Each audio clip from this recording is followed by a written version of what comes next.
Hey everyone, it's Natalie, and I just had a few quick updates before we get to the meat of the episode and all the tolerating that we do here on To All the Men I've Tolerated Before. So, I hope that you've heard that we have a Patreon, and now we have added a goal to get 25 Patreon members supporting the show. Once that happens, I have some cool perks planned out to release. Spoiler alert, one of them is a pen pal program because I love mail and I love putting stickers on envelopes. So head to the link in the show notes, head to the Patreon, and consider joining us and all the fun we could be having. Also, every Tuesday on Instagram Live at 10 p.m. Eastern, 7 p.m. Pacific, we are partnering with Pop Culture Makes Me Jealous to bring you Still Comfy with Jules and Nat. It's a show where we're looking at our comfort TV shows and movies to see if they still make us feel warm and gooey on the inside. So check it out. And I can't wait to see you, whether it's on Patreon, Instagram, or in the DMs. Love you all. Thanks for being here.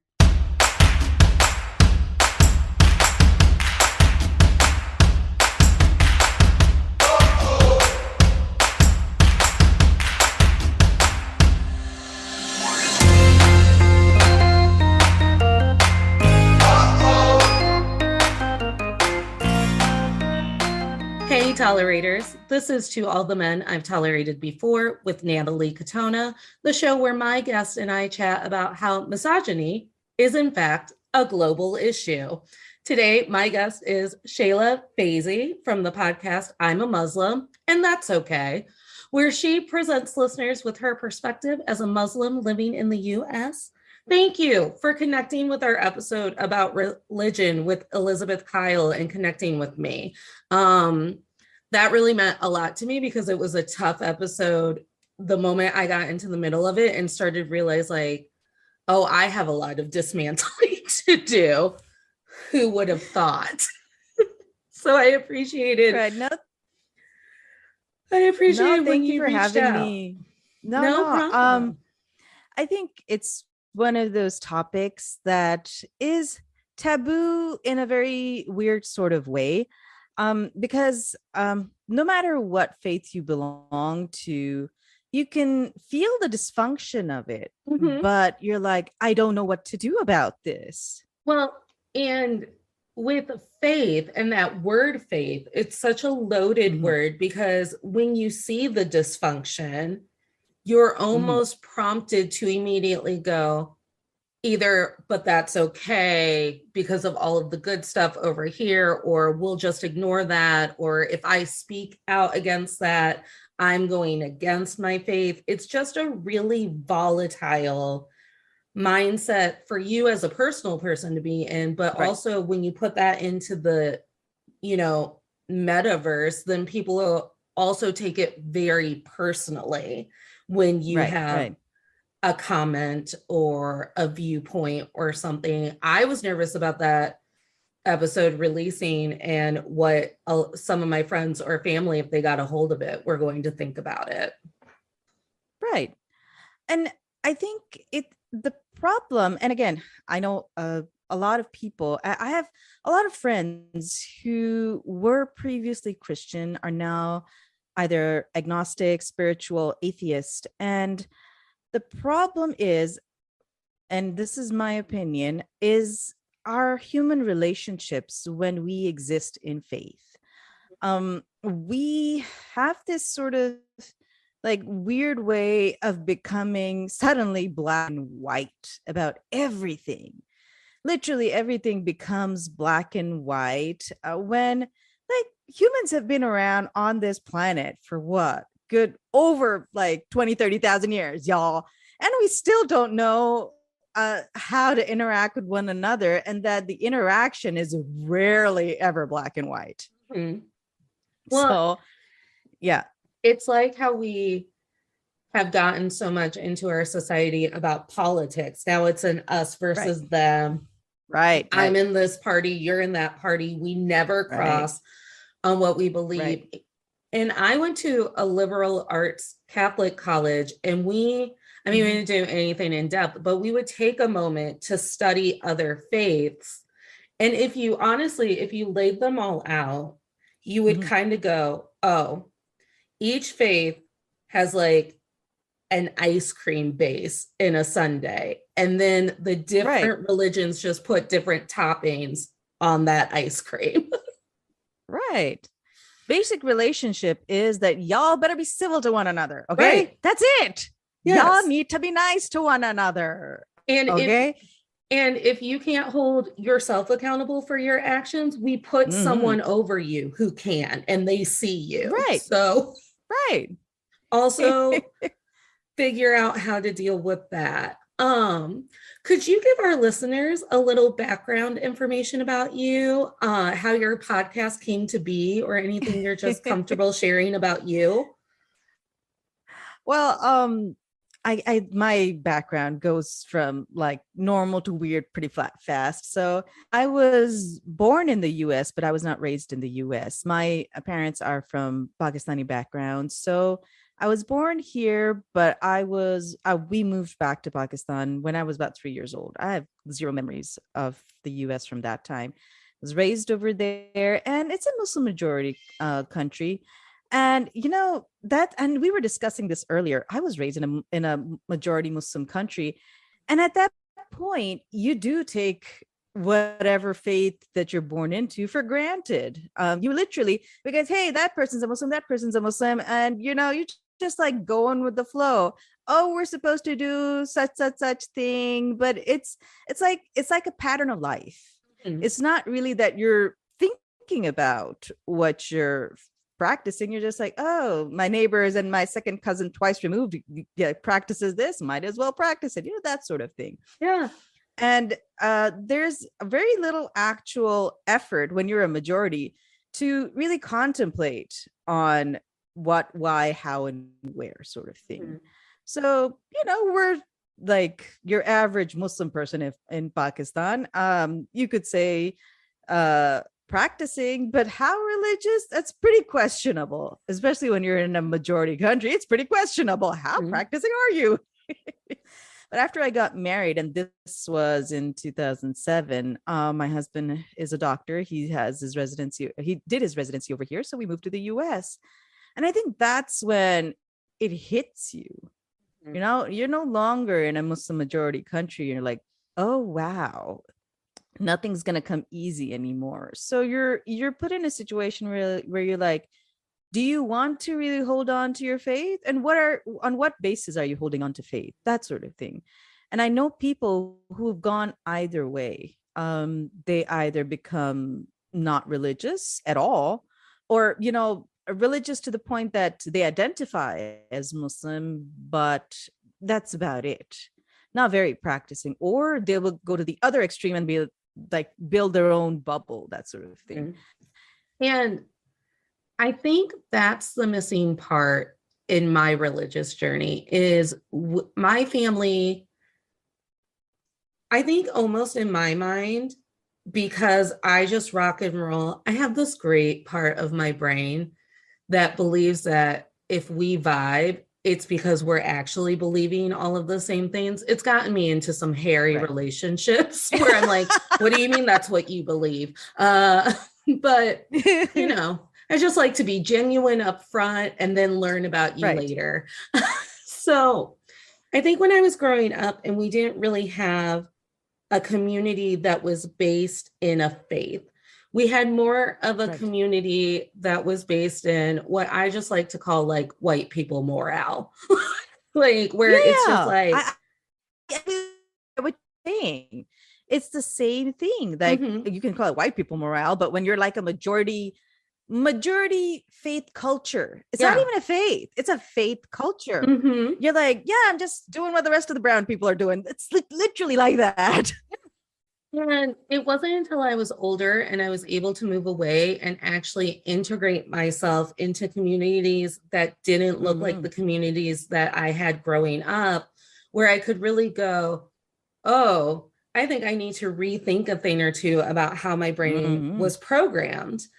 Right. Right. And I I understand and I empathize. I know that I don't have a hands-on background in this where I chose to remove myself from a community because I can't Mhm. choose to remove myself from the culture that I grew up in. It's just everywhere and all of it. Right.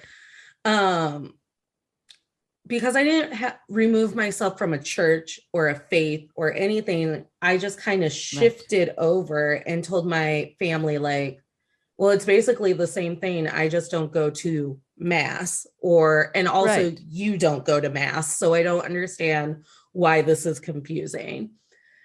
I very much empathize with that loss of that foundation of a community and why people would Mhm. get lonely during that part. Um, Right. I find it very lonesome sometimes to be demantling things like the patriarchy and capitalism and misogyny Mm. because so many people are comfortable under those systems that when you're speaking out against them, they're like, are you calling me a bad person? Are you calling my parents a Right. bad person? Who's the bad person here? And I'm like, no one, just the word patriarchy is the bad person. But that's the problem, Mm-hmm. Natalie. The ideas of misogyny, the patriarchy, become so culturally inbred into not just faith, Right. so many ideologies that are like riddled with them. Mm-hmm. And that's the thing. When you call out and you're like, but why isn't a woman being given equal pay? Why is she being, I mean, and this is on a good day that you're being given 75 cents to a dollar. Mm-hmm. And then they're like, what are you trying to say? Are you accusing me of something?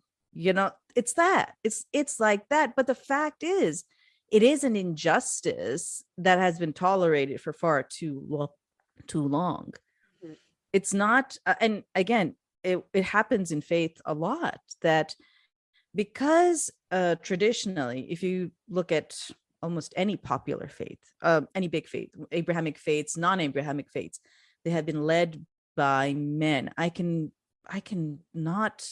I mean, again, I'm not well researched into any of this, but I have not yet come across a woman-led faith. And when that happens, there is the automatic need to maintain a status quo. The status quo is, but what do you mean you want this? That means we get less of the pie when there's no pie there. That's the thing. The mindset is that, why do you mean that women want the right to XYZ? So that means that would be less right for us. That's not our purpose. It's just that we need to be treated as people. That's it. And that's a capitalistic mindset that everything is a pie or a pizza. So if I get Right. something nice, that was one less nice thing for you. If Right. I vote and I vote for a party that you didn't vote for, that means that your vote didn't count. We have such Right. messed up mindsets about what Right. it means to coexist with one another and everyone be cool I, about it. I just saw this video today on TikTok. I'm a heavy TikTok user. You know, it's all Mm-hmm. the social commentary. I think it's fantastic. But this is one of those things that I've been thinking about. And as an oppressor, the reason why they don't want to relinquish control is the fear that the same will happen to them as what they were doing to other people. And Exactly. that is a big part of this. It's like, but what if I relinquish my power, that I will be the one oppressed, because what I've been doing for so many hundreds of years. Mm-hmm. So that is the genetic fear that a lot of these systems exist under, but we can't give up the power, or we'll lose all of it and we'll be oppressed. That's Right. literally it.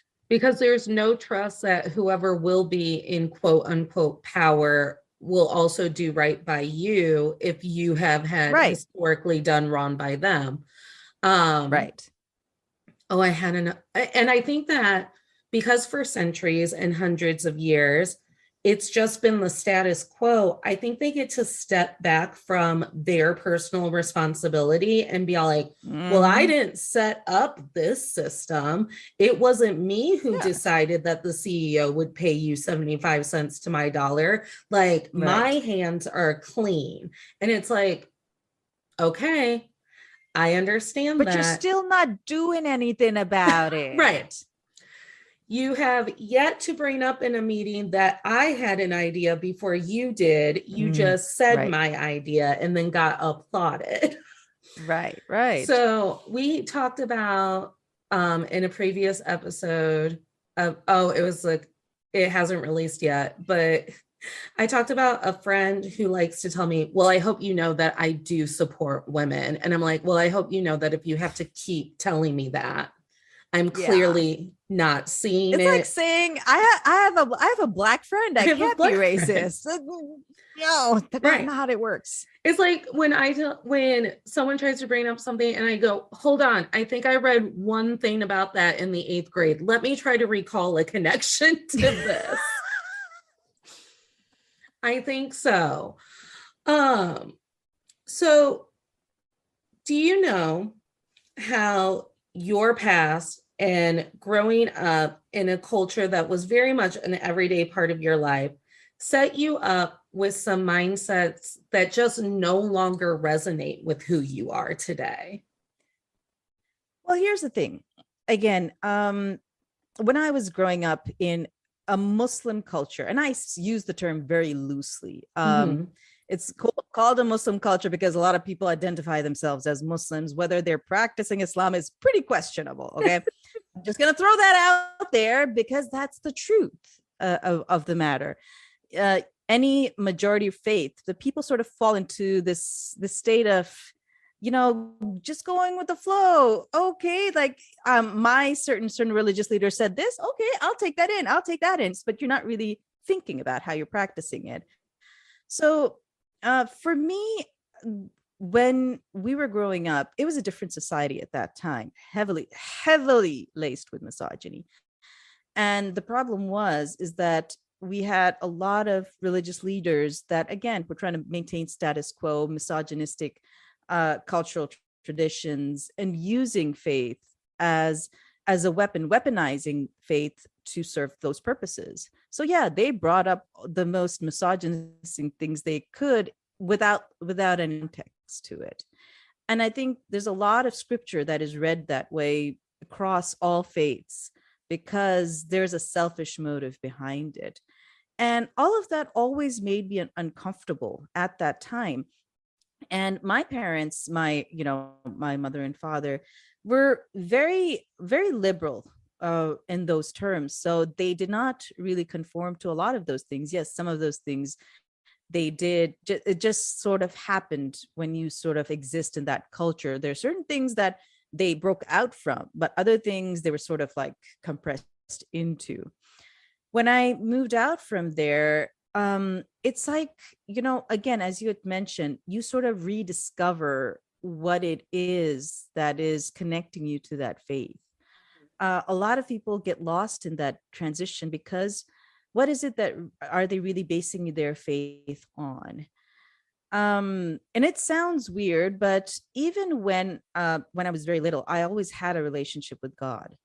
uh it's strange to say, but I always had I always believed in him, even without somebody telling me that this is a part of Islam or my religious practices. I always knew he existed, and that is what carried me through the time at that time. And then when I got here, I was like, okay, do I still have a relationship with God or not? And I discovered that I did.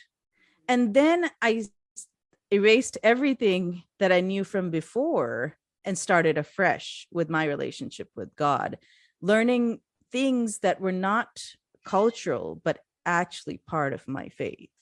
Yeah. And that's the thing. Once you remove yourself from that overall like cultural mess, you're like, okay, I can focus on things that are not tainted by prejudices. I think that's it.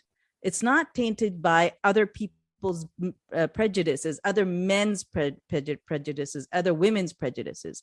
This is me just going on my journey of faith by myself. And it's not always like forward. Yeah, you go here and there, it's messy, you hear 10,000 opinions, but ultimately your judgment is not clouded by anybody else's like peer pressure to do things. I think that's truly what I was longing for when I took a step back and went, you want to believe in something. Like, even if your belief is you get to have ice cream every day in summer, you want to hold on to something. Like, right. And so when I was exploring what it would mean to have a connection to my earth and my universe and the people around me, I started more down the spiritualist path, which honestly, my parents should have seen coming. They raised me on Lord of the Rings and Legend and Labyrinth. This is their fault. Right. And so when I came home wearing all of my crystals and like telling people what rocks did, and people are like, what are you doing? I go, I'm just living my best druid life. Have you tried it? And I think what I realized is, like you, when I was very small, not so much when we were older and my family also kind of took a step away from faith. But when I was very small, I very much felt some sort of power in my life. There's this wonderful story about little me. I'm like 2 years old, because I think I was basically almost 3 when my cousin was born. But I'm sitting at church. My aunt is pregnant. Father is doing the father thing. It's midnight mass. My great aunts, all my aunts and uncles are around me. And I looked at my mom and I was like, Jesus just told me something. And she just kind of looked at me and she's like, well, what does that mean? I go, well, Jesus told me that my aunt is going to have a boy and she should name him Oscar. And my mom looked at me. My great aunts are losing it. They're telling my grandma that, I've been touched by an angel, that the spirit has moved me. Like, they're going right back to like their old school Croatia like roots, and like they're like, oh my gosh, Natalie is a prophet, because I'm also born on Christmas. So much just plays into this. And then my mom was like, Natalie, that's Father, that's not Jesus. Like, she thought I was confused. Right. And I was like, no, I know that that's Father. And I pointed to the baby Jesus. I went, it's the baby. The baby is telling me about my aunt's baby. And when my cousin was born, he was a very colicky, grumpy baby. So Oscar the Grouch would have been a wonderful name for him. And I truly believe that that was the first time that I had a psychic premonition to be like, oh, I can see something coming down the line. And it is grouchy.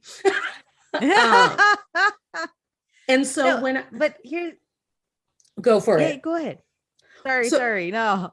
So when I'm an adult and my dad still asks me if I'm a practicing Christian, and I went, no. And he went, well, why? I go, there are so many structures within the Christian faith that are used to hurt people who look and think like me, or don't look and think like me, that I can't separate the two anymore. It's too hurtful to try and separate the two.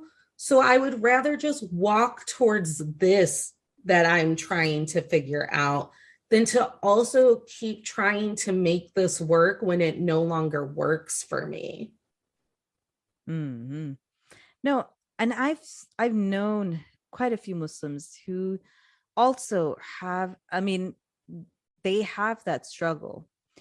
Again, with all structures and systems of faith, there are people who are definitely abusing their power with this, who are definitely using it as means and tools of oppression for women, oppression for minorities, oppression in all sort of, for like economic oppression. Yeah.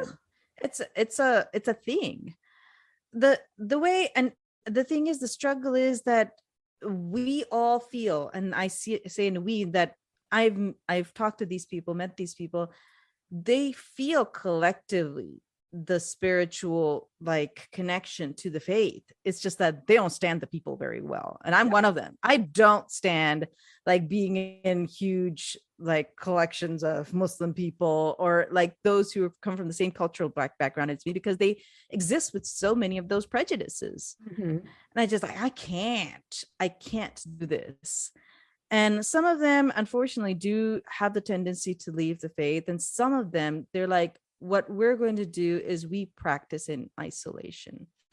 And again, there's a lot of people who'd be like, but no, you can't do this, you have to exist as a, but I'm like, no, when the collective is messed up, you can't have that expectation that you'll be coming to mass or whatever congregational prayer you're holding, when this person who's just trying to really, as you had said, speak a truth, and you're not ready to hear it. It is a truth, really, that there is oppression happening within this system of faith, and you're just, as you say, burying your head in the sand. That's not going to help the oppression. Well, So, and when you're with the collective, it's like there's a spotlight on you, because right. people can just innately pick up on, you're not actually practicing this the way that I feel like you should be practicing that. Right. But also the spotlights start hitting other people when I'm like, okay, well, that's a belief that's grounded in misogyny. And that's a pillar of our faith, or a system of our faith that truly only serves men. One of my goals moving forward, because I separate the two, people can't stand that I do this, but I go, well, there's historical Jesus, and then there is the Jesus that white people made him into. And I separate the two.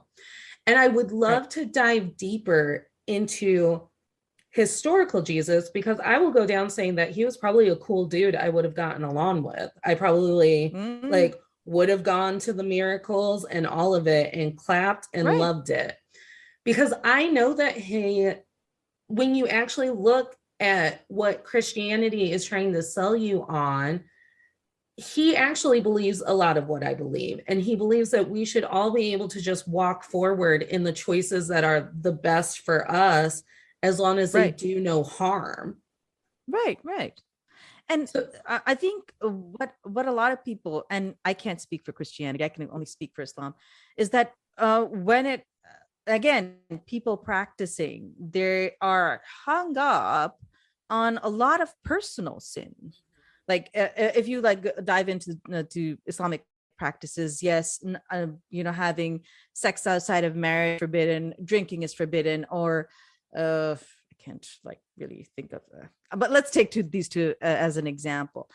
Those are more on a side of personal sin, but people are like they turn rabid about these things. Like they legitimately turn rabid about these things at the thought of these things. I'm not denying this if it is a sin or not, okay? But my bigger issue is when somebody's going around being a hypocrite, or somebody's lying, or somebody's stealing, or somebody's cheating. Okay. You let all of this go over drinking or having sex outside of marriage is a problem. It's a legitimate problem.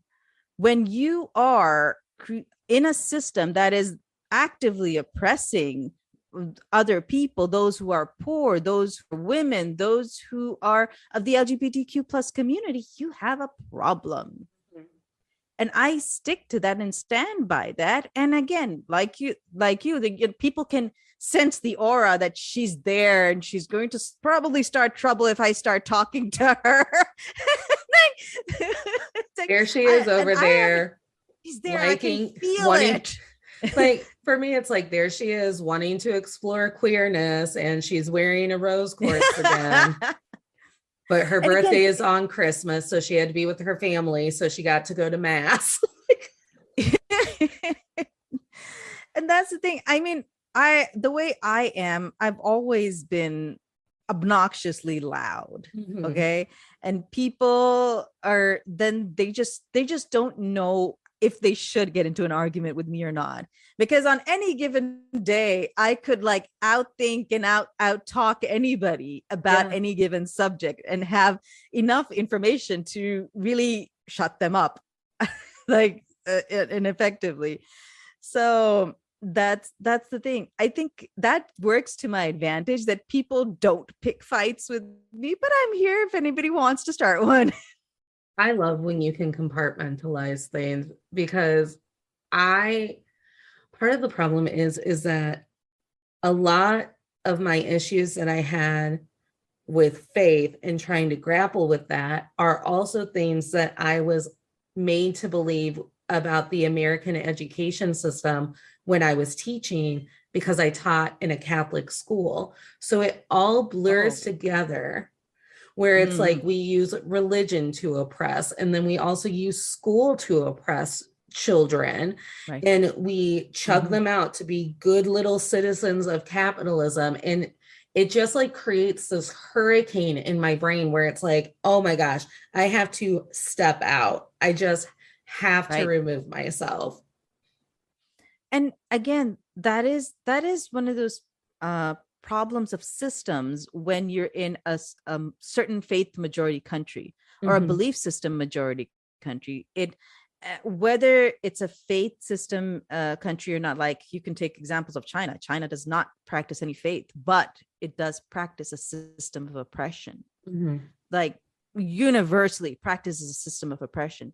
It is about maintaining a status quo. That it boils down to that they can use whatever excuse they want. They want to use faith, they want to use economics, they want to use a system of government, they will use it.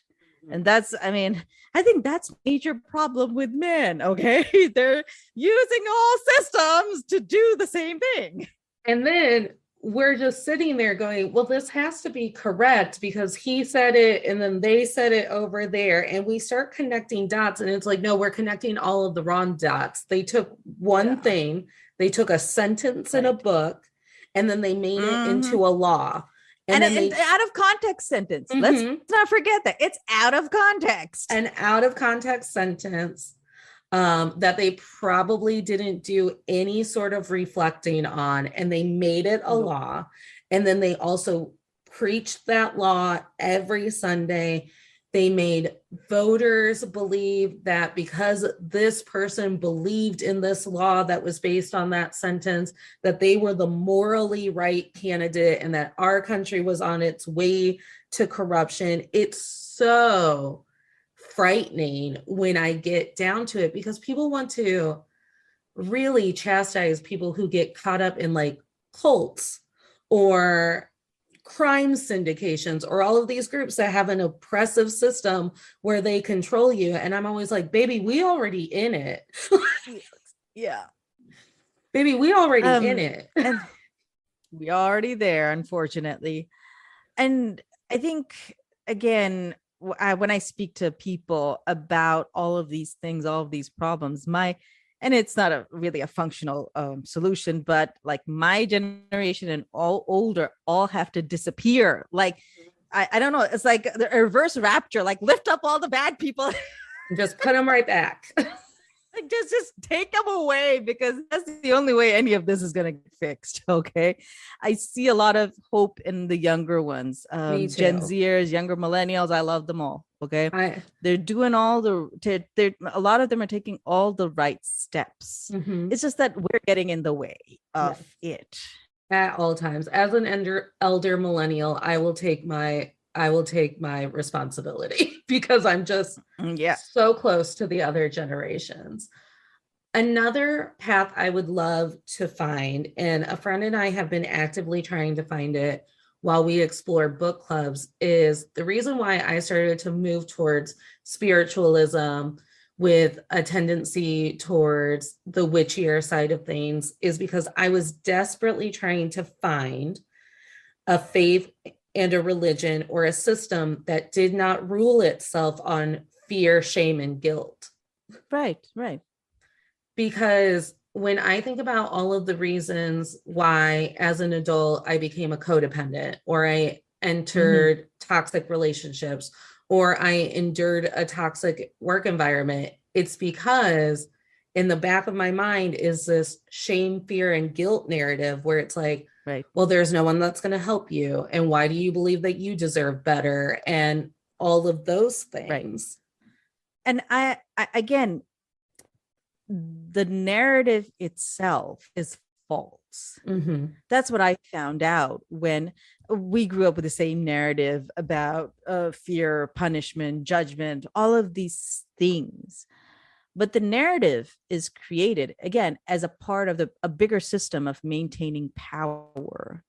When I removed myself from that system, you then get a clarity of not having external voices saying, oh, but you must, otherwise you're bad Muslim woman, blah, blah, blah, blah, whatever you can call it. Mm-hmm. But when you remove yourself, you have clarity enough to be like, okay, I learned XYZ when I was younger. How true is this? And you can go in on your own and see what is the actual like you can take the sentence from scripture and like, but where did it come from? What was going on before, after, and throughout? When you get into that, and that's the great thing about, when there's a lot of Muslims that are settled in the US, they also were able to free themselves from those systems. And then they were like, but wait, this is not what our faith was teaching us. It was not supposed to be about fear, guilt, and oppression. And sort of deconstruct that from the very beginning. And there's lots of like younger religious leaders that are coming out. Those, then they're like, no, like this isn't this, all of this is not kosher. Right. All of this is coming not from faith itself, but from the fact that there was a lot of people who were just trying to exert a lot of power. That's it. This is Natalie Katona, host of the podcast To All the Men I've Tolerated Before. Are you a business owner that would like to start advertising on podcasts and want to work one-on-one with the podcast host to craft the perfect message for your business on an episode? Well, you're in luck. I'm a one-woman operation, and I have ad space open on future episodes of To All the Men I've Tolerated Before. If you are interested in learning more about booking an ad with our show, please email me at menI'veToleratedBefore@gmail.com. Thanks, and I can't wait for our future collaborations. And here's the thing. I think humanity as a totality, when any system of faith came in, they were, if you had to put it mentally, they were a species that was at the, I guess, toddlerhood of its existence. Mm-hmm. And this is one of those like theories that like swirl around in my head. And as terrible as the system is of parenting, most parents will be like, if you don't eat your veggies, you're not going to get ice cream. It's like that. Okay. Yeah. Not the best form of parenting, but I've been there. Okay. I'm not going to lie. Because you really can't really explain to a toddler brain that eating your vegetables is good for you. Mm-hmm. Ice cream may be tasty, but it's going to rot your teeth. Okay. So you got to eat, at least simplifying that parenting at all. It's just that it sort of becomes an instinctual thing. But the fates, when they were there, it was not to put that system in place, but how it was implemented was that way, that if you don't listen to this bad thing will happen to you. Mm-hmm. Sort of narrative became very popular because that's the stage of evolution humanity was in. It's like, but what do I get out of this sort of stage of evolution? Well, and we never left the but what's in it for me stage. When no. That's the great thing about this, Natalie. Okay. Mm-hmm. I know where you are right now. You think that we haven't, but we have. And that's where the sort of I guess the tussle is now. Yeah. People of traditional faith mindsets are like, we're losing our people. Yeah, you're losing your people because your people know better now, Right. that they can't be bullied into believing something that they shouldn't have been bullied into believing in the first place. Right. Correct. Thank you for giving me some hope. You're right. I love when people are like, Yeah. you're being real pessimistic right now. And I'm like, but have you seen it? No, I'm the world's biggest pessimist. Like, I suspect everything. I don't trust anybody, okay? But I can see that the fact that there is a religious disconnect now is serving also the betterment towards faith, where we are not stuck in that same narrative about you have to believe, otherwise XYZ bad thing is your fate, destiny, so on and so forth. We need to be better as faith communities in how we view our own fates. It's not just a fear narrative. So a great fear example from my faith is the flood. We all got a little buck wild, and then God decided to flood the earth, and Noah had to build a really big boat. Those are the cliff notes.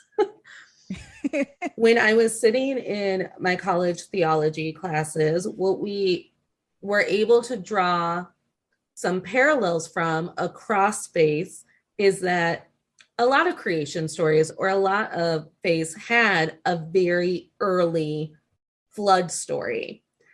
I'm just going to call it a fan, as a fangirl of ancient Greek mythology.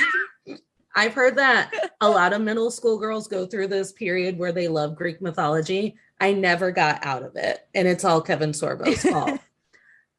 That made perfect sense to me, because when I was reading Percy Jackson, when I was watching The Legends of Hercules, when I was reading texts that were rooted in Greek mythology, you were taught with Greek mythology that, like, oh yeah, they believed that Apollo could bring the sun with a chariot because they needed a reason for the sun to come up. They were literally just trying to explain to themselves what was happening.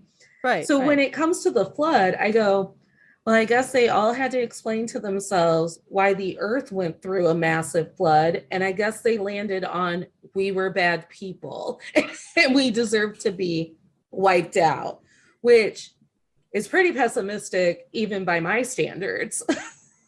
And again, we, like, in Islamic traditions, has a lot of the biblical traditions. We have the story of Noah as well, but it's a different context.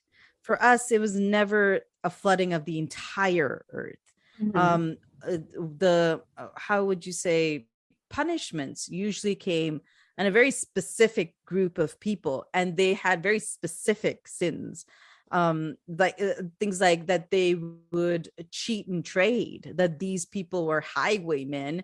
I mean, again, different tradition, and that's why that they had God's damnation come upon them, that these people were like, if like that sort of happened, it would fall on the Congress right now, okay, just for their oppression, literally, like, legit. It's come, yes. If the flood was going to come, it would come right to their door. It needs to come right there, okay? And like, open the floodgates right there. And if you think about it, because we are just like authors of our own mindset, between faith, between schools implementing behavioral systems where you get a token every time you do a right thing, I hate that with a vengeance. As a person who bought into that system because it was easy, I also hate it, and I have to grapple with myself that I bought into it. And then you get a token taken away every time you misstep. We've created this culture that surrounds itself around a binary, and it's a good or bad binary. And now, black or white, that's the problem. Yeah. We have forgotten that a lot of human connections, our human existence is legitimately gray, like Mm-hmm. literally. And when we have a binary of good or bad, basically bad just boils down to whatever makes me uncomfortable is bad. And that becomes really dangerous when prejudice, oppressive people are in power and they're like, hey, whatever makes me uncomfy is now against the law. And we're seeing Right. that in our current political climate in this country. People are getting Again, uncomfortable, and now all of these wild laws are coming left and I right. the thing is, I'm like no expert on Christianity. I'm barely like proficient in my own faith, Mm-hmm. but I do know for a fact that they are using Christianity for their own gains, Mm-hmm. because none of what they speak of when it comes to race or women's issues is a Christian thing at all. Mm-hmm. They are used to a system where racism benefits them, oppression of women benefits them. When that system is challenged, they will bring Christianity, because again, it's the same fear-mongering thing. Oh, but the Bible says, maybe the Bible says, I don't even think the Bible says XYZ, and that's why we are better than them, or we should have this sort of and then people who are drawn to faith, they're like, but what if doing something wrong? Maybe I shouldn't support CRT in school. Maybe X, maybe Y, maybe Z. So that is what they're hoping for. But again, their reach is now becoming very limited. Yeah. Again, you're an older millennial, I'm an older millennial, and we've seen our share of BS, and a lot of us are like, no Mm-hmm. more now. I'm not letting Gen Z have to sit through the same BS that we had to sit through. Okay. There's a lot of pushback, and a lot of Gen X millennials. We're like, no, if you want to play this game, then we're not playing. And again, I think it all comes back to, and I see this a lot in toxic work environments where your direct supervisor will make a real bitch ass move and you'll be like, hey, that ruined my entire week. And they're like, well, it wasn't my fault. It was my boss's fault and the CEO's fault and the system's fault. Yeah. And so when it comes to Congress and SCOTUS and the president and all of them, they get to just go, well, it's not like I'm making this law because it's what I believe. It's what we've collectively decided that it's a sin and it's murder and we're not doing it. And they get to remove themselves and have another shield of responsibility against It's them. it's not even about removing at this point, especially when they are trying to overturn Roe v. Wade. Can't even speak anymore. Roe versus Roe Wade. v. Wade. And when you read some of the documentation, it's horrifying. How direct they are about the need for oppression and babies. All right. Mm-hmm. They're not even hiding it anymore. So when I read a little bit of the documents that I could stomach, I began to tell people, I go, it's like SNL did a skit of your worst fear of what they all say when they're in a room together and no one's watching them. And they said it all. Yeah. They said it all. They basically said that giving women a right to choose and healthcare was one of the downfalls of our nation, and we never should have done it. And they're using very strong language. So you know that that's what they believe, and you know that that's what they're going to fight to have happen. There's two things that are trying to happen over here. Okay. There is the fear of the loss of white supremacy. Okay. There is a need for more babies. And B, there is a need for babies in the adoption mill. Again, this is horrifying because not every baby gets adopted, especially if you are a minority, baby, and then you're just a system to get money for the adoption and foster care system, and you are not taken care of. It is legitimately horrifying. Again, we are being looked at as women as sources of finances, economics, an oppressive economic system, and our babies are products. Yeah. It boils my blood to no end. Okay. And anybody who wants to come at me from an Islamic point of view about abortion can have a fight with me. Come on, come at it. I will gun you down. I don't know what you've been doing here the entirety of these 50 episodes, but if now you want to start yelling, you can start yelling. You can start yelling. I'll join you in that fight, Natalie. Okay. I will bring people down if I need to, because I'm done. I'm done. And it happened the moment someone sent me that article. I was like, I'm fucking done playing your game. I'm fucking done playing your game. If you need me to burn stuff to the ground, I will burn it all to the ground if I need to. Because angry. My children are not entering into this world that is a complete shit show. I'm sorry, but that is what it is. Remember when we were all contemplating the idea of having children when we were younger, and the worst thing that we had to think about was whether or not tigers were going to be extinct, and that was the media that we were fed. And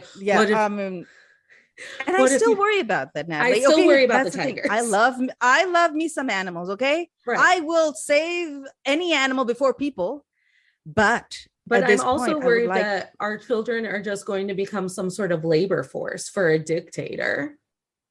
I mean, the thing is, Natalie, at this point, the problem with millennials is, and I'm not talking all millennials, we got drowned in apathy. Yeah. All right. This is 65% our fault. At this point, if you're a millennial and you're not doing jack, you're part of the problem. We need to be able to put our money where our mouth is, go out, do something. Anything. Okay. Right. Just anything. Sharing this episode to someone who talked to you ignorant, that's a good point, starting point. This whole thing reminds me, because you said that basically women are being used as a way to finance the future of our nation. When I was in one of my college classes, it was a theology class, the issue of transgender people came up, as it's wont to do by people who don't know jack shit about anything. And, that class specifically was led by one of the priests who was affiliated with our school. And I was so worried about taking a class with a priest. I was like, they're going to fail me just on sight. Now, luckily, I had a professor help me out, and he was like, take this one, because I bet you'll be surprised with how much you align on. So transgender rights get brought up. And I graduated college in 2011. So this is early 2000s. And we're still talking about this shit. Like, everyone doesn't deserve the right to a healthy, happy life. And I remember this man, this boy, this guy in my class sitting right across from me. And I started talking, and I was like, I don't think anyone in this room has actually done any reflecting on what this means for the people who actually live this life. It's not something that they just wake up and choose willy-nilly. It's something that their body physically feels. It's something that mentally and emotionally they feel every day. And then I cited some episodes of Nip Tuck, because honestly, that's where my information was coming from at the time. And then this guy went, well, he goes, what about our duty to have children to further the Christian faith? Transgender women can't bear children. And I looked at him and I went, well, I hope that you're in the minority of how you think, because you just likened me to a stock horse that should be bred. And then Father went, that's it, we're done. Natalie won the class dismissed. We're ending it on that point. Yay! We don't get to just treat women like racing horses. Like good, Yeah. like good breeding stock. We don't do that. But to now shoot that story into today and what you said, it's like, oh fuck, they really do just think about us. Not all of them, but enough of them in power think of us as breeding Too stock. many, Natalie. That's the problem. Mhm. Okay. Okay. And here's my problem with this narrative. Not all of them. Okay.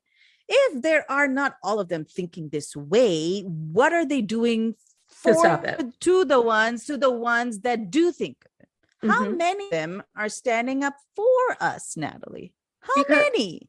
Not a lot, because I've watched That's men. the problem. I have watched men in my own life watch one of their fellow men do a real shitty thing right in front of me. Or I've called out one of their buddies for doing something really shitty. And instead of going, you know what, Natalie's right, they just crouch in on themselves and then they start thinking, Yeah. Well, fuck, am I next? Is she going to call me out for being shitty? Because I'm pretty sure I've done that. And who would have known that it was shitty? But now Natalie says it's shitty. And they just start to panic. That's not the only problem, Natalie. Mm-hmm. The problem is that they exist in this system of oppression and it benefits them. It does. Okay? If they call out their so and so, they're like, but if I call it the system that he's sexist, then I don't get all the sex I want, or I don't get to oppress women and get what I want out of this entire system that is really benefiting me. Mm-hmm. Then I don't get to tell a woman that it's an ultimatum that I want kids, and if she wants to marry me, she has to have my kids. No, that's the thing. That's on us, Natalie. Mm-hmm. That's on women. When we're like, we're not drawing the boundary in stone and we're like, you can't cross this. You want to be with me, then y'all got to be a civil human being and treat me like a human being that is worthy of all love and respect, just like you expect for yourself. Mm-hmm. I am not a baby making machine. Okay. I'm a person. And that's the thing, Natalie. It's a lot of women can't have kids. Okay. Right. Does that mean they're less of a person? No. They're wonderful, beautiful human beings who are worthy of love and respect. How dare anybody demoralize somebody for that? It's a part of a huge system of oppression that really attacks women. You're not pretty enough. You're not tall enough. You're not white enough. You're not this enough. You're not that enough. All of this is, and again, I've experienced this personally throughout my life. Okay. There was a point, unfortunately, where I believed at least like 40% of it. But when you then go through life and see the kind of damage it does to absolutely wonderful women I know and love, and you're like, F that shit. I am done. And that's where I am right now. That's where I'm at. Women try to talk to me about behaviors that happen in their life, and I go, have you thought about fucking turning around and leaving? And they're like, you just don't understand. He's one of the good ones. I go, he's one of the good ones because our expectations are buried in the ground. Are buried in the ground. Yeah. Mm-hmm. Like, if not in the magma of the core of the earth. Like, that's where I left my expectations for how a man would treat me. My friend Caitlin brought up a really great point during our single living episode that just dropped about how the reason why men do the whole learned helplessness shit and they don't have incompetence. One of my favorite ones that I get mad over. And the reason why society tells women you have to be partnered up and you have to be mothers. And like, what do you mean you haven't worn a big white dress yet and walked down a goddamn aisle? Is because if they keep our expectations low, then they do get to be a little micro abusey, and we don't even see it, and we're like, but he's one of the good ones. He opened my No, door. no. He makes dinner Again, once a I, week. I'm at the point, like, and uh, people will agree, disagree, that sort of thing. I don't see the problem in marriage. Mm-hmm. It's just that the expectations in marriage Uh-huh. are what's all wonky. Okay, Motherhood. that's the problem. This is And what, expectation, and that's the thing. Having children is not like a new thing. right. Like, people have been having children for forever now. Okay, that's why we're here. Okay, but what has happened is that there was a time, and I was reading up on this, is that what we feel is like the only moms took care of their kids and so on, but that's not how it was, because infant mortality was so high. You did whatever you could, mother and father, to keep that baby alive. Okay, Mm-hmm. you did whatever it took in a certain system. But somewhere along the line, with modernity and all of these skewed whatever faith systems, it became, no, only moms should be taking care of kids, and so on and so forth, and men are supposed to earn blah blah blah. Yeah. And it's all just been turned into this system, even though that's not what it was originally. At all. So we have two traditions that we end out because we are coming up on the hour, to all the men I've tolerated before. And we do a big takeaway, like a big Okay. lesson of living on this world and this conversation. And then we take that lesson and we wrap it up in a nice bow, and we toss out some positivity to the collective universe so change Yay. actually happens. So, what do you think, as you have explored? And I admire you so much for being able to say, well, I practice in isolation and that's how I make it work for me, because I've never felt like that was an option, you know? But as you've been on this journey and through all the things that we've talked about during this episode, what do you think your biggest growth moment or takeaway has been? I think my biggest growth moment was never in one point in my life. There is a great, I think, learning, I guess, practice. If I had to put it, I'm at a loss for words. But one of the best things that you can do with your life is to learn more about other people with an open heart. You don't have to agree with with everybody. That's not the prerequisite. The prerequisite is that you're not the only person, and people like you are not the only people that exist in this world. But you do reach out to other people and just say hi. How are you? And how are things? And you'd be surprised what you learn from them. And you have to always be open to learning things from everybody. And that's my biggest takeaway. As I was thinking of my takeaway in the pause between you thinking about yours, I came up with the same thing.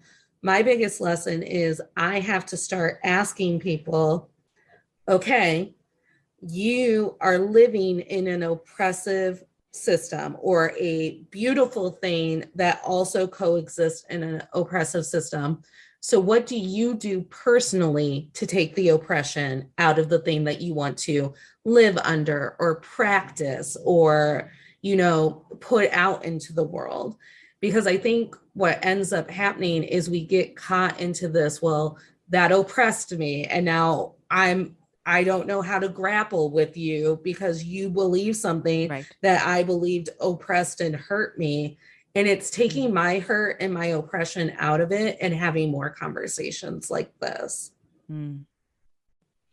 And I think that's also important. It's just that I think we need to understand where the oppression comes from. Mm-hmm. And just like you had said, that all people have a really deep connection to something. I'm Mm-hmm. not even going to like specify into one thing, but they have a really deep connection to something. And they need to hold on to that as opposed to external voices, because external voices have a tendency for selfish motives. Oh, yeah. There it is. So that might be the quote of the episode. There's the sticker. Outside voices often have selfish motives. Put it on a notebook so everyone looks at it every day. Bumper sticker on your car. That's right. What are you hoping for as we move forward? I am hoping for less old people in power. I'm at that point. Mm-hmm. I am at that point. I just read this quote somewhere, is that like 70 and 80-year-olds are not allowed to work because they're not deemed fit mentally or physically to work. And yet we are being ruled by 70 and 80-year-olds. Okay. And I consider myself old now. Okay. I'm 40 almost. I consider myself, y'all need to get rid of me. I'm fine with that too. Yeah. If I start losing it and you're like, it's time to retire, Natalie, I agree. I need to be done. If I start oppressing you, please get rid of me. Like, I'm probably lost my mind at some point. Mm-hmm. I think what I'm hoping for going forward is that a lot of empathy and grace starts to re-enter our political system and our systems in general once the people who haven't learned empathy move on. Just disappear. That is my hope. And I think I see hope for that, Natalie, only because I can see diversity happening now. Yeah. When even if you say like the 2020 elections didn't have like any diversity in the final two candidates, but when you have an Asian candidate, a Latina candidate, a Latino candidate, I mean, all of this diversity there, that was unheard of, Natalie, in the 20 years ago. When I was a kid, like, that was not heard of at all. It didn't happen. So I see hope. It's just that I'm hoping that it's there for my kids. I don't need to see it, but like, I'm hoping there's something better for my kids. I'll hope that for your kids too. Since I've removed myself from the chance of motherhood this year, I've decided that that's my line in the stone. Animal kids also count. Yes, okay, they're also oppressed. For good old Penelope. Yeah.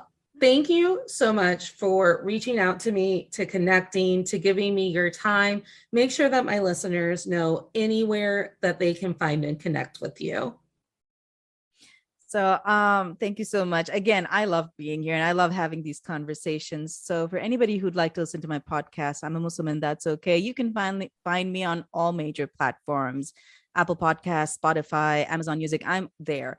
You can follow me on Instagram at I'm a Muslim Podcast, and you can find me on my website www.imamuslimpodcast.com.